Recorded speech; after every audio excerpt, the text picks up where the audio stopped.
Voy a dar paso rápidamente a David Montero, tercer calificado del Call for Papers, con una ponencia que se llama Gestión de riesgos en ciberseguridad, de la teoría a la práctica. David Montero, además, ha sido artífice de que firmemos un convenio con OWASP Andalucía, por lo que estoy muy agradecido. Así que, David, si quieres, para ir más rápido, te presentas tú un poquillo y así vamos mucho más rápido, ¿vale? Muchas gracias. Dale un aplauso porque es el tercer ganador del Call for Papers.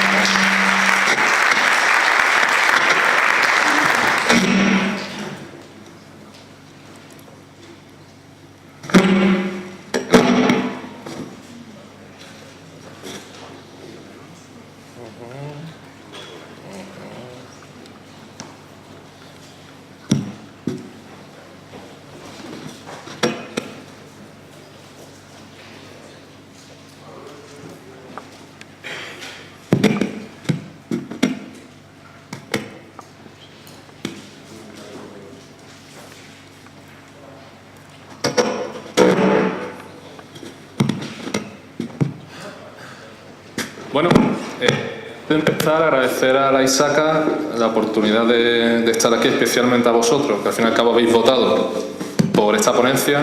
También agradecer a los que no habéis votado esta ponencia, evidentemente. No tengo mucha oportunidad de estar en este tipo de eventos por motivos profesionales. Habitualmente estoy al otro lado del charco, no en este. Así que, de verdad, me alegra un montón estar hoy con vosotros y compartir y haceros una pequeña transferencia de cosas. No sabía cómo empezar muy bien esta charla, sinceramente. Entonces, al final, me acordé de una frase que solía decir yo cuando auditaba más proactivamente a los clientes. Y es que la auditoría como la conocemos, es un proceso por el cual la gente te puede decirle lo que ya sabe pero no quiere reconocer. Sí, y en el fondo hoy, sinceramente, pienso que estáis en esa posición. Casi todas las cosas que voy a comentar en la ponencia ya las sabéis. De hecho, hay muchísimas cosas que he tenido que quitar por el tema del tiempo, que ha sido intencional al que no aparezcan, pero casi todo lo sabéis. Solamente voy a darle algo de forma y algo de sentido a lo que hoy conocemos como ciberseguridad y la gestión de riesgos. ¿De acuerdo? La primera pregunta que os hago es sencilla. Bueno, se ha desenfocado un poquito. ¿Por qué existe la ciberseguridad? No es retórica, ¿eh? Si alguien se anima, que levante la mano y diga, yo sé por qué existe la ciberseguridad. Rafa es candidato a hablar, ¿no?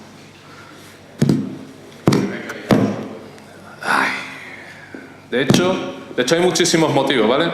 Pero hay tres principales que me gustaría comentaros. El primero, ¿sabéis lo que es? ¿Sí? Sí, ¿no? Esto es Internet. En el 2003-2004 más o menos. ¿Vale? El medio. Existe un medio que es a través del cual nos comunicamos, y de hecho cuando evolucionó lo que todo el mundo hemos estudiado en informática o lo encuentra en la Wikipedia o por ahí acerca de ARPANET, que evolucionó los protocolos y tal, pues a alguien se le debió ocurrir que en un momento dado un punto de ahí podría acceder información al otro lado. Lo que pasa que eso, bueno, como hubo un crecimiento así como natural y exponencial, pues quizá a nadie se le ocurrió ese pequeño detalle. Ese es el primer factor de por qué existe la ciberseguridad. Hay un medio y un medio relativamente débil. El segundo es una fotografía en blanco y negro que me encanta poner cada vez que doy una charla. Esto fue el congreso en el año 68 de la NATO, que cuando se reunieron los gurús de aquel momento de la computación, pues se decidió en lo que se llama una crisis del software. De hecho, se acuñó ahí el término en esta conferencia, en esa fotografía que estoy viendo. ¿Qué pasa? Que durante 40 años nos hemos lastrado a través de unas metodologías y unos paradigmas que se establecieron en ese momento, y la evolución natural de todo lo que se conoce como hoy en día ciberseguridad, vulnerabilidad en seguridad, están provocadas porque las metodologías que se establecieron y se estudiaron en las universidades y se siguen estudiando en las universidades, en facultades, en escuelas, todas esas metodologías están basadas en la funcionalidad, pero no en la seguridad. Entonces, ese era el segundo motivo por el cual hoy en día la ciberseguridad pues, es una disciplina, una realidad que tenemos que asumir a nivel corporativo. Y, por supuesto, hay gente que en algún momento, durante estos últimos años, puso en duda los controles que imponíamos a nuestros sistemas de información. De hecho, la mayoría de caras que hay ahí, si no las conocéis porque habéis coincidido con ellos o la habéis visto en algún documental o algo, en los nombres seguros. De hecho, Draper, Mini,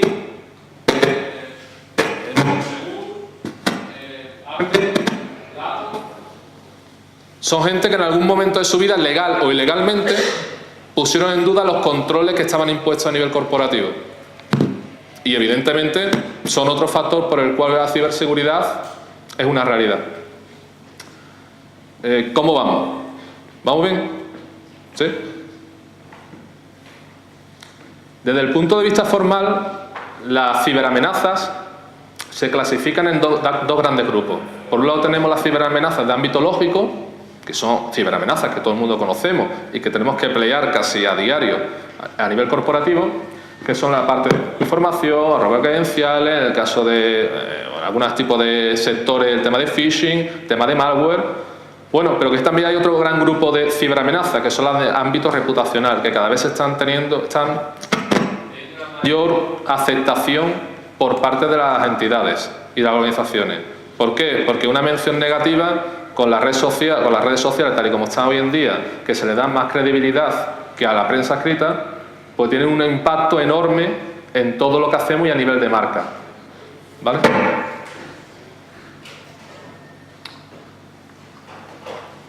Encuesta. Facilita. ¿Cuántos de vosotros habéis contemplado ciberamenaza en vuestro análisis de riesgo? Una mano, dos manos, el resto supongo que no trabaja con empresas. 3 manos, 4 manos, 5 manos, 6 manos, 7, 8... Bueno, el resto se dedica a la seguridad informática, entiendo, o a consultoría, y a lo mejor no tiene que pelear con ese gran monstruo, ¿no? Veréis, la ciberamenaza hoy en día hay que contemplarla dentro de una análisis de riesgo, y ahora veremos un poco cómo reflejar esto desde un punto de vista no tan teórico, sino un poquito más práctico, usando una metodología como puede ser, no sé, Mayerit, ¿vale? De hecho, yo vengo de Andalucía, estoy en Madrid, y para quien no lo sepa, Mayerit es, como se denomina en castellano antiguo, la ciudad de Madrid, y de hecho procede de una palabra antigua, más antigua todavía, que es Magrit, que es de la época andalusí, ¿vale? Así que mejor usar Mayerit. Haciendo un resumen, este resumen entiendo que todos los que trabajáis a nivel de riesgos con ciberamenazas tenéis que contemplarlo de una u otra manera. Y de hecho, la parte de malware, como sabréis, ha tenido una gran evolución desde que en su día nos reíamos con el virus ping-pong. Ping-pong, la pelotita que rebotaba por toda la pantalla, eso era divertido, hasta verlo. De hecho, a mí me agradaba cuando me infectaban el ordenador con el ping-pong. Pues decía, mira qué simpático. Pero hoy en día no es gracioso. Hoy en día el malware es una herramienta para conseguir dinero e información. No es divertido. De hecho, para que veáis un poco más evolucionado, las técnicas de sigilo, las técnicas de criptografía, las técnicas de polimorfia, no os podéis hacer una idea cómo ha avanzado, por ejemplo, las técnicas polimórficas, desde que inicialmente en los orines se usaban instrucciones no operation para hacer las mutaciones del virus. O sea, ha avanzado bastante. Técnicas de ataque. Y hoy en día, bueno, pues lo que conocemos como una de las ramas de la APTs, pues está orientada sobre todo al tema de malware, ¿vale? ¿Qué salvaguardas tenemos? Pues sistemas anti-APT para la parte de detección, la parte de SIEM, monitorización y, por supuesto, ciberinteligencia para la parte de detección, ¿vale? Con respecto al acceso no autorizado, si veis, se han clasificado las ciberamenazas siguiendo un poco el esquema de Mayerit, ¿vale? Los corchetitos y tal, mismo formato, para ir alineados. Acceso no autorizado, la parte de intrusión, bueno, las salvaguardas que se usan hoy en día, bueno, todo el mundo conocemos el tema de intrusión, se puede usar fuerza bruta, se puede usar zero day, se puede usar ingeniería social para acceder a sistemas, bueno, hay mucha hoy en día variedad. Al final las salvaguardas relacionadas con firewall, IDS, IPS, SIEM, auditorías y, por supuesto, concienciación. ¿Por qué voy colocando lo de las salvaguardas por cada ciberamenaza? Después lo vais a ver porque vamos a llegar a una conclusión común, ¿vale? Divulgación de información. Bueno, es otra de las grandes amenazas, la revelación de información que se produce por parte de las organizaciones relacionada con malware, fallos de configuración. Por ejemplo, el fallo de configuración de un servidor Apache puede provocar que información confidencial se te vaya de la empresa. O sea, no es nada raro ni igual. Y por supuesto los empleados. Los empleados, como sabéis, voluntaria o involuntariamente pueden provocar divulgación de información, fugas.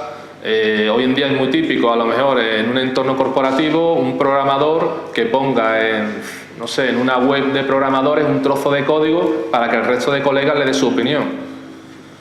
Si no estáis comprobando ese tipo de amenazas, os sugiero que empecéis a comprobarlas, ¿vale? Porque se da más frecuentemente de lo que vosotros pensáis. Y de hecho, el programador ni siquiera comunica nada al directivo, al gerente, ni nada por el estilo, ¿vale? Y eso es también una fuga de información. Por supuesto, la concienciación, ciberinteligencia, parte de auditorías, el tema de DLP, todos son potenciales salvaguardas para minimizar el riesgo asociado a esa ciberamenaza, ¿vale? La denegación de servicio. ¿Alguno ha sufrido una denegación de servicio en su empresa? Que lo pueda contar, claro. ¿No? ¿No? Raro. Tanto las denegaciones de servicio ordinarias como las distribuidas son una de las grandes amenazas, sobre todo para la disponibilidad de los sistemas, ¿vale? Las salvaguardas actualmente que se pone hoy en día son sistemas anti-DDoS, pues son sistemas tanto en appliance como en cloud, para evitar los ataques de DDoS, que son los más dañinos. Pero también se usa tema de ciberinteligencia y tema de SIEM para detectar la parte de ataques distribuidos, de negación de servicio.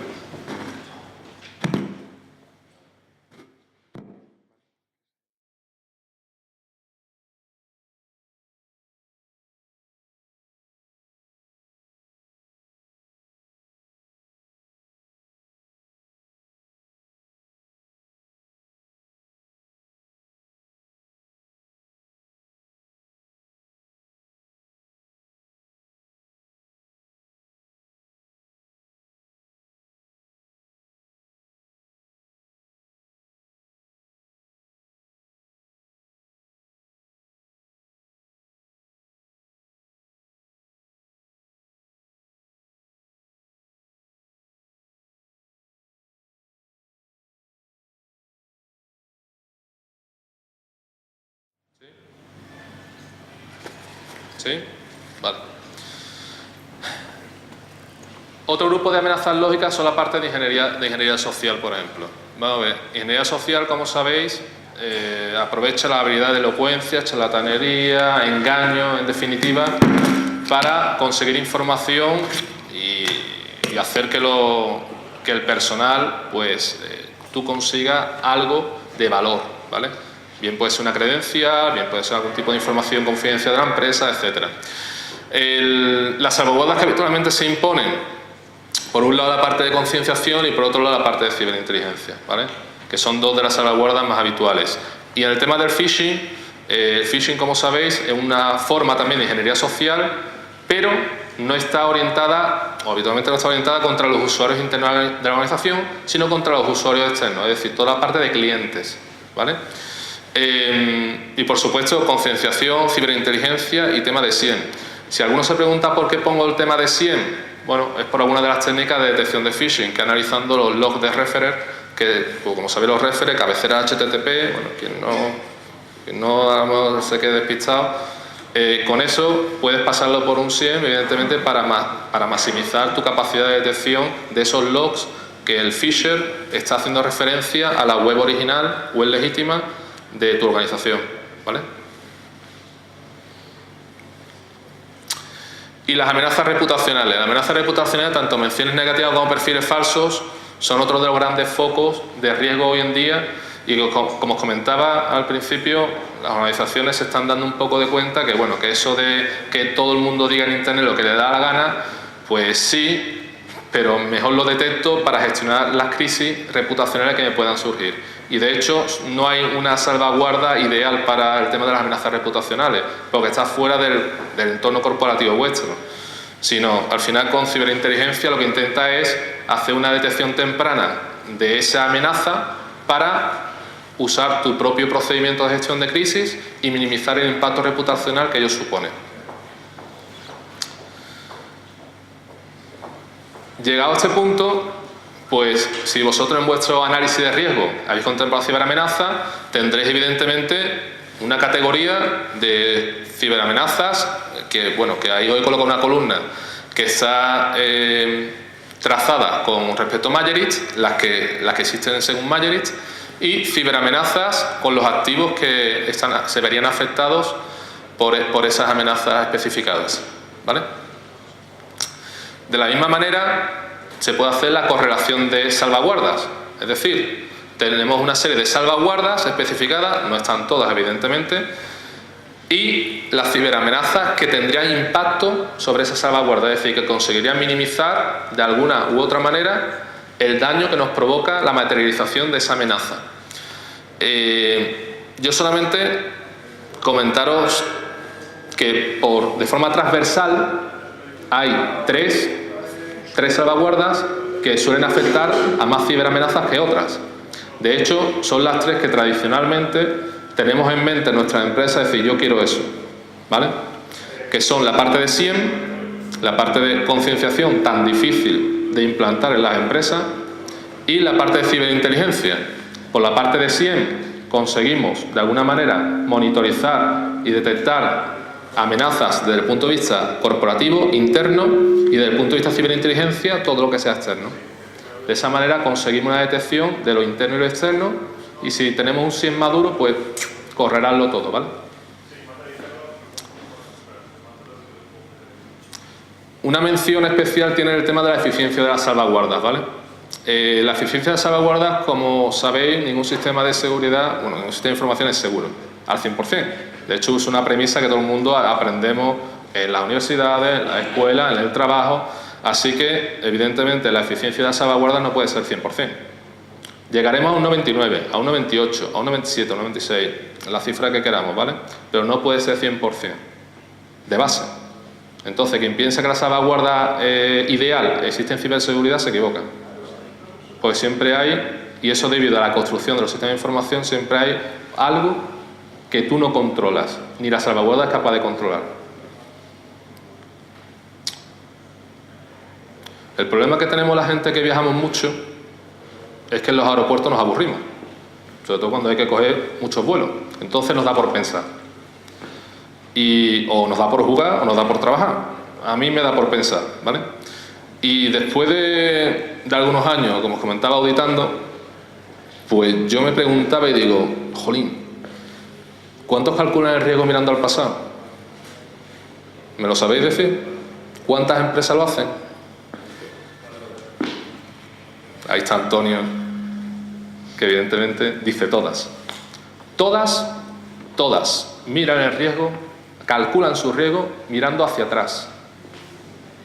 Pero hacia atrás puede ser incluso hacia 2 años hacia atrás. Mirando su histórico de incidentes, cuando tiene implantado por ejemplo 27001, tengo mi histórico de incidentes, la mejora continua, la frecuencia de la amenaza, de esto que ha pasado, pues en el 2012 tuve tanto, en el 2013 tuve tanto, calculo, cojo la del último año o hago una media. Eso así. Pues entonces, evidentemente al pensar, pues digo, pues mira, la formulación tradicional de riesgo es más o menos riesgo igual al valor del activo por la degradación, por la frecuencia.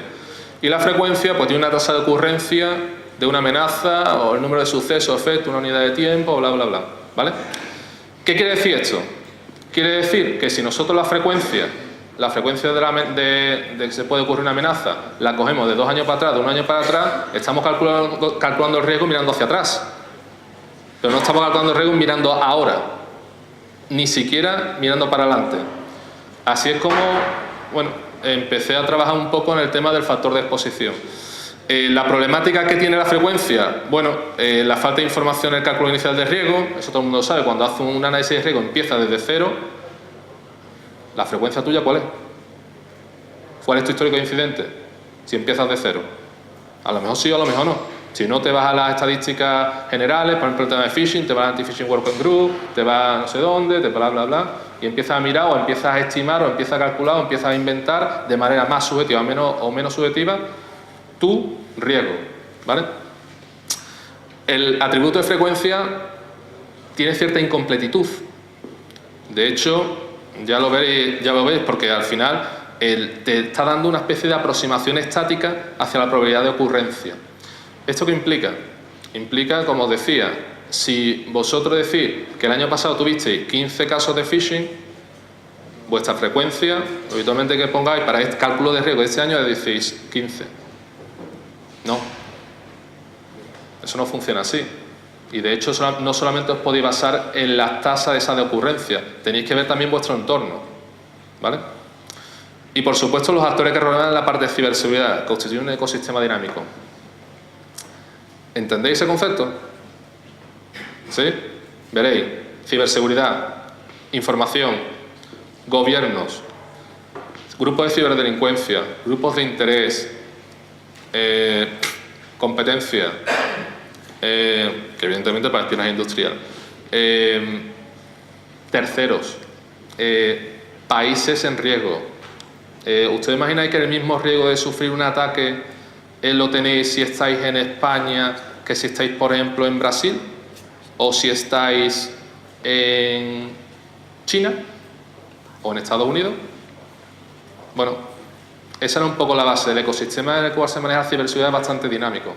Y de hecho no podemos solamente fijarnos en la tasa de ocurrencia de las cosas que nos pasen, sino tenemos que intentar prever lo que nos va a pasar, ¿vale? Por las circunstancias que rodean a nuestro ecosistema. La definición un poco del factor de exposición, al margen de la formulación que está ya en proceso de modificación, el factor de exposición sería como una especie de la visibilidad de una organización ante una determinada amenaza, que es diferente a lo que se define como riesgo, que es como grado de exposición. Es totalmente diferente, ¿vale?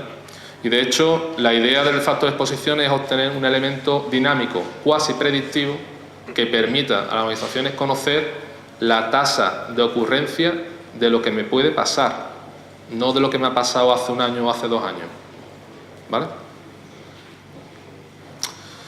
El modelo analítico, ¿vale?, que está detrás del cálculo de factor de exposición, está en construcción, pero para daros algunas ideas de en qué se basaría, digamos que cada organización tendría su propio factor de exposición, dependiendo de una serie de características generales y una serie específicas, ¿vale? Las generales serían por país y sector, y la específica tamaño, cliente y proveedor y sucesos. Lo de cliente y proveedores, ¿por qué? Porque de una manera o de otra, todas las organizaciones pertenecen a una cadena de producción de algo, ¿vale? El sector, por ejemplo, financiero, tiene una serie de empresas que fabrican tarjetas, tiene una serie de plástico, como le dicen por allí, tiene una serie de empresas que se dedican a las transacciones, tiene una serie de empresas que se dedican al tema, por ejemplo, de mantenimiento de los ATM, tiene una serie de empresas que se dedican... Y todo configura un ecosistema también. Si yo trabajo, mi empresa trabaja para un gran banco, mi riesgo de sufrir un ataque se incrementa. Y de hecho la frecuencia probable de que ocurra es mucho mayor que si no trabajo para él. Por eso hay todos estos factores que tenerlos en cuenta para conocer el ecosistema en el cual nosotros nos manejamos a nivel de amenazas y no solamente fijarnos en lo que nos ha pasado, ¿vale? Haciendo un ejemplo muy simple, ¿vale?, de cómo se calcularía. Bueno, imaginaros, por ejemplo, un banco en España que en 2012 sufrió 15 casos de phishing, 2013 5 casos, el ARO, la tasa anual de ocurrencia, se podía realizar sobre los datos 2013 o una media 2012-2013. Al final, sin factor de exposición, pues tendríamos que, calculando sobre frecuencia 2013, el ARO sería normal, sobre frecuencia de la media de año anual sería un ARO frecuente, pero con el factor de exposición, siguiendo el coeficiente dinámico por industria-país, sería frecuente, siempre. Nunca sería normal en el caso que hiciera el cálculo sobre la frecuencia de 2013. Esta es un poco la idea de que está detrás. Evidentemente el modelo analítico, como he comentado, todavía está en construcción y por lo menos hasta mediados del año que viene pues no estará operativo, dependiendo de los tiempos muertos que tengan en los aeropuertos. Así que, sin más, y que ya me quedo sin tiempo, Solamente comentaros que si tenéis alguna pregunta podéis preguntar lo que queráis. Lo que queráis, lo que queráis.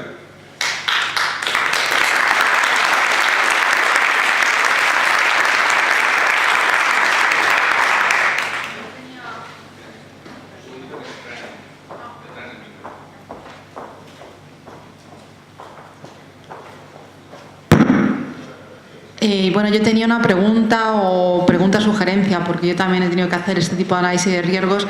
Se tienen en cuenta, porque si has hablado al principio de las auditorías y demás, y las auditorías exponen vulnerabilidades. Entonces, bueno, esto modifica el factor de riesgo, obviamente. O sea, si yo te auditoría de sistema quiere decir, ¿no? Auditoría claro. de seguridad, auditoría de sistema, auditoría de proceso. Auditoría de seguridad de sistemas. O sea, si descubres que tú, por ejemplo, tu página web o lo que sea tiene una vulnerabilidad, y no le pones ninguna salvaguarda, ahí te está haciendo un factor de exposición muchísimo mayor, como 20 veces mayor que si no tuviera esa vulnerabilidad. O sea, si no parcheas o no pones ahí un remedio, da igual que no hayas tenido ningún incidente hasta ahora, lo puedes tener mañana y muy grave, muy serio. De hecho, fíjate hasta qué punto que las auditorías de segunda parte, ¿sabes?, deberían ser obligatorias en algunos sectores. Porque a las empresas que descubren ese tipo de vulnerabilidades, tú te tienes que garantizar que evidentemente no cuente con ningún tipo de factor que pueda suponer esa revelación de información crítica tuya.